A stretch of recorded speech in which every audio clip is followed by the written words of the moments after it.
சற்று முன் வெளியான முக்கிய அறிவிப்பு. தங்க நகை கடன் வைத்துள்ள அனைவருக்குமே மிக மிக முக்கியமான ஒரு அறிவிப்பு வந்திருக்குங்க. அது என்ன அப்படின்னா 2025 2026 ஆண்டுக்கான வேளாண் பட்ஜெட் கூட்டம் நடைபெற்றுச்சு. இந்த வேளாண் பட்ஜெட் கூட்டத்தில் இந்த நகை அடமான கடன்கள் அப்படிங்கிறத பற்றி, அதாவது 5 சவரனுக்குள்ள இருக்கக்கூடிய நகை கடன்களும் 40 கிராமுக்குள்ள இருக்கக்கூடிய நகை கடன்களும் முழுமையாக தள்ளுபடி செய்யப்படும் அப்படின்னு தமிழக அரசு ஆணையிட்டிருக்காங்க. ஸோ இந்த நகைக்கடன் தள்ளுபடி குறித்து தான் ஒரு முக்கியமான அறிவிப்பு ஒன்று இப்போ வெளியிட்டிருக்காங்க. ஸோ இதை பற்றின தெளிவான விளக்கம் தான் இந்த வீடியோவில் நம்ம பார்க்க போகிறோம். ஸோ வீடியோவை நீங்கள் கடைசி வரைக்கும் முழுசாக பாருங்கள். நீங்கள் இப்போ தான் புதுசாக நம்ம சேனலுக்கு வரீங்க அப்படின்னா இப்போவே டிடி தமிழ் அப்டேட்ஸ் சேனலை சப்ஸ்கிரைப் பண்ணிக்கோங்க. சப்ஸ்கிரைப் பண்ணாதவங்க சப்ஸ்கிரைப் பண்ணிக்கோங்க. அண்ட் கூடவே பக்கத்தில் வர பெல் ஐக்கானையும் கிளிக் பண்ணி ஆல் அப்படிங்கிற ஆப்ஷனை செலக்ட் பண்ணிக்கோங்க. ஸோ அப்போ தான் அனைத்து புதிய தகவல்களுமே உங்களுடைய மொபைலுக்கு உடனுக்குடனே நோட்டிஃபிகேஷனாக வந்து சேரும். அண்ட் வீடியோக்குள்ளே போகிறதுக்கு முன்னாடி இந்த வீடியோ உங்களுக்கு பிடிச்சிருக்கு அப்படின்னா இந்த வீடியோவை லைக் பண்ண மறந்துடாதீங்க. மறக்காம லைக் பட்டனையும் கிளிக் பண்ணிக்கோங்க. அண்ட் அது மட்டும் இல்லாமல் கமெண்ட் பாக்ஸில் ஹைப் அப்படிங்கிற ஒரு ஆப்ஷன் வரும், அதையும் கிளிக் பண்ணிக்கோங்க. ஓகே, இப்போ வாங்க வீடியோக்குள்ளே போயிடலாம். அப்போ பார்த்தீங்க அப்படின்னா எந்த விதமான விதிமுறைகளும் இல்லாம தான் நகை கடன்கள் தள்ளுபடி அப்படிங்கிற மாதிரி சொல்லியிருந்தாங்க. ஸோ அப்போ என்ன நடந்துச்சு அப்படின்னா இதுல நிறைய விதமான முறைகேடுகள் நடந்துச்சு. அது என்ன முறைகேடுகள் அப்படின்னு பார்த்தீங்கன்னா, ஒரு குடும்பத்தில் ஒரு ரேஷன் அட்டையை வச்சு ஒரு ரேஷன் நம்பரை வச்சு அண்ட் அது மட்டும் இல்லாமல் ஆதார் அட்டையை வச்சு ஒரு குடும்பத்தில் இப்போ 3 பேர் இருக்காங்க அப்படின்னா 3 விதமான அக்கௌண்ட் ஓப்பன் பண்ணி அவங்களுக்கு ஒவ்வொருத்தர் மேலேயும் தனித்தனியாக 5 பவன் வச்சு அதை தள்ளுபடியாக பெற்றிருக்காங்க. இது பார்த்தீங்க அப்படின்னா ஒரு முறைகேடுகள் தாங்க. இந்த முறைகேடுகளை தவிர்ப்பதற்காக நிறைய நலத்திட்டங்கள், நிறைய நிபந்தனைகள், இப்படி பல விஷயங்களுமே கொண்டு வந்திருந்தாங்க. கிட்டத்தட்ட 51 விதமான ஆவணங்களை தயாரித்து அதை சேகரித்து அது எல்லாத்தையுமே பரிசீலித்து அதோட உண்மைத்தன்மை கண்டறிந்த பின்னர் தான் இதுக்கப்புறம் தான் நகைக்கடன் தள்ளுபடி அப்படிங்கிறது செய்வாங்க அப்படின்றதையும் சொல்லியிருக்காங்க. கூட்டுறவு வங்கிகளில் 5 சவரன் வரைக்கான நகைக்கடன் தள்ளுபடி பெற தகுதியுள்ள நபர்களின் பெயர் பட்டியலை தயாரிக்கும் பணிக்கு துணை பதிவாளர் தலைமையில் குழு அமைத்து தமிழக அரசு உத்தரவிட்டுள்ளது அப்படின்றதையும் சொல்லியிருக்காங்க. கடந்த நவம்பர் மாதம் நவம்பர் 21 பார்த்தீங்க அப்படின்னா தமிழக கூட்டுறவு உணவு மற்றும் நுகர்வோர் பாதுகாப்பு துறை கூட்டுறவு வங்கிகளில் 5 சவரன் வரை வைக்கப்பட்டுள்ள நகைக்கடன்களை தள்ளுபடி செய்ய உத்தரவிட்டது. இந்த நிலையில் நகைக்கடன் தள்ளுபடி பெற தகுதியுள்ள நபர்களின் பட்டியலை தயாரிக்கும் பணிக்கு குழு அமைத்து தமிழக அரசு உத்தரவிட்டுள்ளது. இந்த குழு தகுதி உள்ளவர்களின் பட்டியலை தயாரிக்கும் என்றும் துணை பதிவாளர் தலைமையில் இந்த குழு செயல்படும் அப்படின்னு சொல்லியிருந்தாங்க.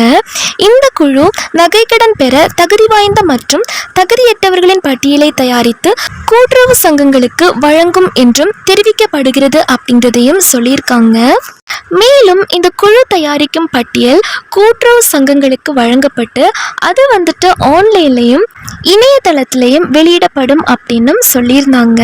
முன்னதாக நாங்கள் ஆட்சிக்கு வந்தால் கூட்டுறவு வங்கிகளில் பெற்றுள்ள பயிர்க்கடன்கள் மற்றும் நகை கடன்கள் தள்ளுபடி செய்யப்படும் என கடந்த சட்டப்பேரவை தேர்தலின் போது திமுக வாக்குறுதி கொடுத்திருந்தாங்க.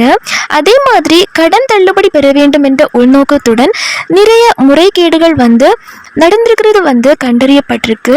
அதை கண்டறியும் பணியில் அரசு தீவிரம் காட்டி வருகிறது குறிப்பிடத்தக்க ஒன்றாகவும் இருக்குங்க. இப்போ இந்த தங்க நகை கடன் பெற தகுதி உள்ளவங்க யாரு அப்படிங்கிறத நம்ம எப்படி தெரிஞ்சுக்கணும் அப்படிங்கிற தெளிவான விளக்கம் இந்த வீடியோவில் சொல்கிறேன்.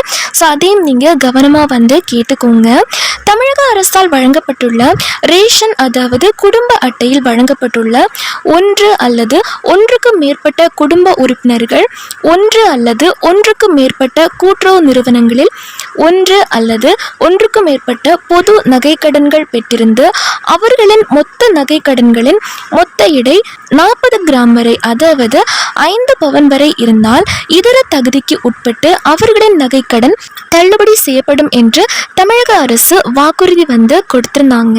இப்போ ஒரு குடும்பத்துல 3 பேர் இருக்கீங்க அப்படின்னா அந்த 3 பேரும் சேர்த்து 5 பவன் தான் இருக்கணும். ஒரு ஒருவேளை ஒவ்வொருத்தரும் தனித்தனியா 5 பவன் வச்சிருக்கீங்க அப்படின்னா உங்களுக்கு நகைக்கடன் தள்ளுபடி அப்படிங்கிறது கிடையாது. ஒரு குடும்பத்துல இப்போ 3 பேருக்கும் சேர்த்து 5 பவன் இருந்தா ஓகே தான். பட் தனித்தனியா நீங்க 5 பவன் வச்சிருந்தீங்க அப்படின்னா அது தள்ளுபடி ஆகாது அப்படின்னு சொல்லியிருக்காங்க. தமிழக அரசால் வழங்கப்பட்டுள்ள குடும்ப அட்டை ஆதார் எண் விவரங்களை சரியாக அளித்தவர்களுக்கு மட்டுமே நகைக்கடன் தள்ளுபடி வழங்கப்படும் அப்படிங்கிறதையும் சொல்லியிருக்காங்க. அடுத்ததாக மறுவாழ்வு முகாம்களில் வசிக்கக்கூடிய இலங்கை தமிழர்களுக்கு நகைக்கடன் தள்ளுபடி வழங்கப்படும் அப்படின்னும் சொல்லியிருக்காங்க. அடுத்ததாக தமிழக அரசின் குடும்ப ஓய்வூதியதாரர்களுக்கு நகைக்கடன் தள்ளுபடி பெற தகுதியானவங்க அப்படிங்கிறதையும் சொல்லியிருக்காங்க. தற்போது வரை செல்லுபடியாக கூடிய குடும்ப அட்டை வைத்துள்ள நகைக்கடன்தாரர்கள் தள்ளுபடி பெற தகுதியானவர்கள் அப்படிங்கிறதையும் சொல்லியிருக்காங்க. உங்களோட குடும்ப அட்டையை ஆக்டிவாக வச்சிருக்கணும் அப்படிங்கிறதையும் சொல்லியிருக்காங்க. அண்ட் இன்னொரு விஷயம் என்ன அப்படின்னா 2021க்கு அப்புறம் வாங்கிய நகைக்கடன்கள் அப்படிங்கிறது தள்ளுபடி பெற தகுதி இல்லாதவங்க அப்படின்னும் சொல்லியிருக்காங்க. தள்ளுபடி செய்யப்பட மாட்டாது அப்படின்னும் சொல்லியிருக்காங்க. குடும்ப அட்டை எண்ணை வழங்காதவர்கள் மற்றும் தவறாக வழங்கியவர்களுக்கு நகைக்கடன் தள்ளுபடி கிடையாது அப்படின்னும் சொல்லியிருக்காங்க. ஸோ நீங்கள் உங்களோட குடும்ப அட்டை எண் வழங்காமல் இருக்கீங்க அப்படின்னா அதை நீங்கள் உடனே கொடுத்துருங்க. அண்ட் குடும்ப அட்டை எண் தவறாக கொடுத்துருக்கீங்க அப்படின்னா அவங்களுக்கும் தங்க நகை கடன் தள்ளுபடி இல்லை அப்படின்னு சொல்லியிருக்காங்க. தங்க நகை கடன் தள்ளுபடி கிடையாது அப்படிங்கிறதையும் சொல்லியிருக்காங்க. அது மட்டும் இல்லாமல் ஆதார் எண்ணை வழங்காதவர்கள் மற்றும் தவறாக வழங்கியவர்களுக்கு தள்ளுபடி கிடையாது அப்படிங்கிறதையும் சொல்லியிருக்காங்க. அதே மாதிரி கூட்டுறவு சங்கங்களில் பணியாற்றும் ஊழியர்கள் மற்றும் அவர்தம் குடும்பத்தினர், கூட்டுறவு சங்கங்களில் உள்ள நிர்வாக குழு உறுப்பினர்கள் மற்றும் அவர்தம் குடும்பத்தினருக்கு தங்க நகை கடன் தள்ளுபடி இல்லை அப்படின்னு சொல்லியிருக்காங்க. அடுத்தபடியா என்ன சொல்லியிருக்காங்க அப்படின்னா அரசு ஊழியர்களுக்கும் அவர்தம் குடும்பத்தினருக்கும் நகைக்கடன் தள்ளுபடி கிடையாது அப்படிங்கிறதையும் தெளிவாகவே மென்ஷன் பண்ணி சொல்லியிருக்காங்க. ஸோ இதையும் நீங்கள் நோட் பண்ணிக்கோங்க. எந்த பொருளும் வாங்காத குடும்ப அட்டையினருக்கு நகைக்கடன் தள்ளுபடி கிடையாது அப்படிங்கிறதையும் சொல்லியிருக்காங்க. ரேஷன் கடையில் யார் யாரெல்லாம் பொருட்கள் வாங்காமல் இருக்கீங்களோ அவங்களுக்கும் தங்க நகை கடன் தள்ளுபடி கிடையாது அப்படிங்கிறதையும் தெளிவாகவே சொல்லியிருக்காங்க.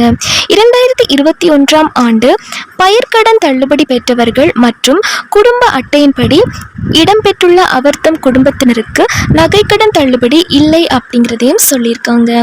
நகைக்கடன் தொகையை முழுமையாக செலுத்தியவர்களுக்கு நகைக்கடன் தள்ளுபடி கிடையாது அப்படின்னும் சொல்லியிருக்காங்க. அல்லது ஒன்றுக்கு மேற்பட்ட நகைக்கடன்கள் மூலம் மொத்த எடை 40 கிராம் கூடுதலாக பெற்ற அந்தியோதயா அன்னை யோஜனா குடும்ப அட்டைதாரர்களுக்கு நகைக்கடன் தள்ளுபடி கிடையாது அப்படிங்கிறதையும் சொல்லியிருக்காங்க. போலி நகையா வச்சிருக்கிறவங்களுக்கும் நகைக்கடன் தள்ளுபடி கிடையாது அப்படிங்கிறதையும் சொல்லியிருக்காங்க. சுய விருப்பத்தின் பேரில் நகைக்கடன் பெற விருப்பம் இல்லாதவர்கள் படிவம் 3 உறுதிமொழி சான்று தர வேண்டும் அப்படிங்கிறதையும் சொல்லியிருக்காங்க. தமிழக அரசால் வழங்கப்பட்டுள்ள குடும்ப அட்டை இல்லாமல் ஆந்திரா, கேரளா, புதுச்சேரி, தெலங்கானா உள்ளிட்ட மாவட்டங்களை சேர்ந்த ரேஷன் அட்டையாக இருந்துச்சு அப்படின்னா அவங்களும் தங்க நகை கடன் தள்ளுபடி பெற தகுதி இல்லாதவங்க அப்படிங்கிறதையும் தெளிவாகவே சொல்லியிருக்காங்க. அண்ட் இன்னொரு விஷயம் என்ன அப்படின்னா ஆதார் அட்டையில் நீங்கள் அட்ரஸ் கேரளா, ஆந்திரா, புதுச்சேரி, தெலங்கானா இந்த மாநிலங்கள் சேர்ந்த அட்ரஸ் இருந்துச்சு அப்படின்னா அவங்களுக்கும் தங்க நகை தள்ளுபடி அப்படிங்கிறது கிடையாது அப்படின்னு சொல்லியிருக்காங்க. தமிழ்நாட்டுக்குள்ளே இருந்தீங்க அப்படின்னா உங்களோட அட்ரஸ் தமிழ்நாட்டுக்குள்ளே இருந்துச்சு அப்படின்னா மட்டும்தான் தங்க நகை கடன் தள்ளுபடி அப்படிங்கிறது கிடைக்கும் அப்படின்னு சொல்லியிருக்காங்க. ஸோ இந்த ஒரு அறிவிப்பு பார்த்தீங்க அப்படின்னா வரக்கூடிய செப்டம்பர் முதல் வாரத்தில் இருந்து செயல்படும் அப்படிங்கிறதையும் சொல்லியிருக்காங்க. உங்களுடைய தங்க நகை கடன்கள் அனைத்தும் தள்ளுபடி செய்யப்படும் அப்படின்னு சொல்லியிருக்காங்க. உங்களுடைய பெயர் பட்டியலில் இன்னும் ஒரு சில தினங்களில் ஆன்லைனில் விழும் அப்படிங்கிறதையும் சொல்லியிருக்காங்க. ஸோ தங்க நகை கடன் தள்ளுபடி பற்றி மேலும் ஏதாச்சும் புதிய அப்டேட் வருது அப்படின்னா அதையும் நம்ம சேனலில் வீடியோவாக போஸ்ட் பண்ணி உங்களுக்கு இன்ஃபார்ம் பண்ணுறேன். ஸோ நீங்கள் இன்னும் நம்ம டிடி தமிழ் அப்டேட்ஸ் சேனலை சப்ஸ்கிரைப் பண்ணாமல் பார்த்துட்ருக்கீங்க அப்படின்னா இப்போவே சப்ஸ்கிரைப் பண்ணிக்கோங்க. அண்ட் மறக்காமல் இந்த வீடியோவை லைக் பண்ணிக்கோங்க.